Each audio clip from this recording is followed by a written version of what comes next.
আসসালামাইকুম। আমি আপনাদের প্রবাসী বোন সুইটি ইসলাম নিপু। আমার ভিডিও নিয়ে অনেকে অনেক ফেসবুক পেজ, ইউটিউব চ্যানেল বিভিন্ন জায়গায় ডাউনলোড করতেছে। দয়া করে আপনারা সবসময় এটাই খেয়াল রাখবেন, যেটা দেখবেন লাইভ ভিডিও আছে সেটাই আমার। লাইভ ভিডিও ছাড়া আপনারা কেউ কোথাও লাইক, কমেন্ট এবং শেয়ার করবেন না এবং কি নক করবেন না, তাহলে আপনারা বিপদের সম্মুখীন হতে পারেন। তো আসলে আমার শুধু একটা ইউটিউব চ্যানেল প্রবাসী মেসেজ সেন্টার এবং আমার একটা ফেসবুক পেজ জীবনের কাহিনী, এই দুটো পেজ ছাড়া কোথাও আমাদের কোনো ভিডিও নেই। আর যেখানে শুধু দেখতেছেন যে বডি মেসেজের ভিডিও ফেসবুকে আপলোড করা হয় বা বিভিন্ন প্রতিষ্ঠানে আপলোড করা হয়, সেটি হচ্ছে এক ধরনের ফেক আইডি। তো দয়া করে এই সমস্ত আইডির সাথে কেউ যোগাযোগ করে বিপদে পড়বেন না। এবং কি আমি আপনাদের প্রবাসী বোন, সুখে দুঃখে সকলের পাশে থাকতে চাই।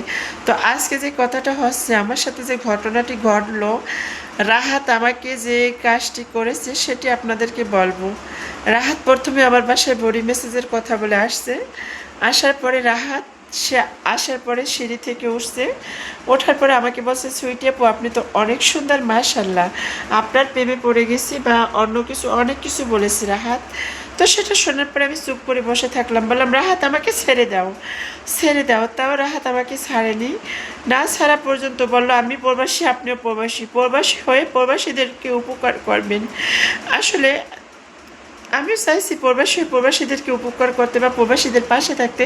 সেটা আপনারা সবাই কম বেশি জানেন, অনেক প্রবাসী ভাইরা জানেন বা অনেক দেশি ভাই বোনেরা সবাই কম বেশি আপনারা জানেন। তো আমি যে কাজটি করি, এটা সবাই সারা বিশ্বের কম বেশি জানে যে সুইটি আপু বডি মেসেজ করে বা সবার সুখে দুঃখে পাশে থাকে, বা আমি চেষ্টা করি। কিন্তু আমার পিছনে যত অনেক মানুষ লেগেছে, আপনারা সবাই সাবধানে থাকবেন। এবং আমি প্রবাসীদেরকে অনেক ভালোবাসি এবং রাহাতের কাহিনীটি তুলে ধরতে চেয়েছি। এজন্য প্রবাসী ভাইরা বডি মেসেজ করতে যারা আসতে চাচ্ছেন, তারা নেক্সটে এমন কোনো কাজ করবেন না যাতে আমার জীবনটা নষ্ট হয়ে যায়। কারণ আমি আপনাদের প্রবাসী বোনের মতোই থাকবো, পাশে থাকবো, সুখে দুঃখে যে কোনো বিষয়। ভিডিওটি বেশি করে শেয়ার করবেন। পরে রাহাত আমাকে রুমে ডাকছে, ডাকার পরে আমি রুমে গেছি। আসার পরে আমার ধাক্কা দিয়ে বেডে ফেলে দিয়েছে। বেডে ফেলে দেওয়ার পরে বললো, আপু আপনি একটা আমার শরীরটা মেসেজ করে দেন। অবশ্যই আমি মেসেজ করে দিব তাকে। তারপর সে আমার উপর অমানবিক নির্যাতন করেছে, যেটা আমার জীবনে আর কখনো ঘটেনি, যেটা রাহাত ঘটিয়েছে। অনেক কষ্ট হচ্ছে, বলতে পারতেছি না। পরে আমার বাসাতে রাহাত পালিয়ে গেছে, রাহাতকে খুঁজে পাওয়া যাচ্ছে না। আর এই মালয়েশিয়ার প্রবাসী রাহাত ভাইকে যদি কোনো প্রবাসী ভাইরা খুঁজে পান, অবশ্যই আমাকে বলবেন, বেশি করে ভিডিওটি শেয়ার করবেন। রাহাত ভাই যে কাজটি করছে, এটা যেন মানুষের সাথে কেউ না করে। আমার ভীষণ কষ্ট হচ্ছে। সবাই ভিডিওটি শেয়ার করবেন। অনেক কষ্টের কথা নিয়ে আসছি রাহাত, তুমি আমার জীবনে ফিরে আসো। রাহাতের ছাড়া আমার একটু চলছে না জীবন।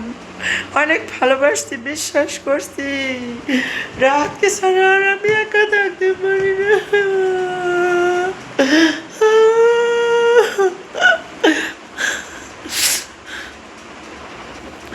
রাহাত তুমি যেথায় থাকো অবশ্যই আসবা। আজকে আমার নতুন রুম তোমার ভবনের রাত।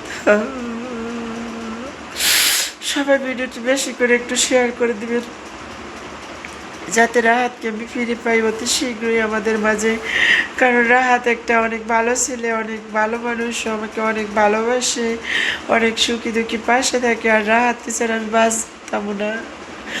অবশ্যই রাহাতকে যেভাবেই হোক আমাকে নিয়ে এসে দেবেন। সবাই ভিডিওটি শেয়ার করে দিবেন।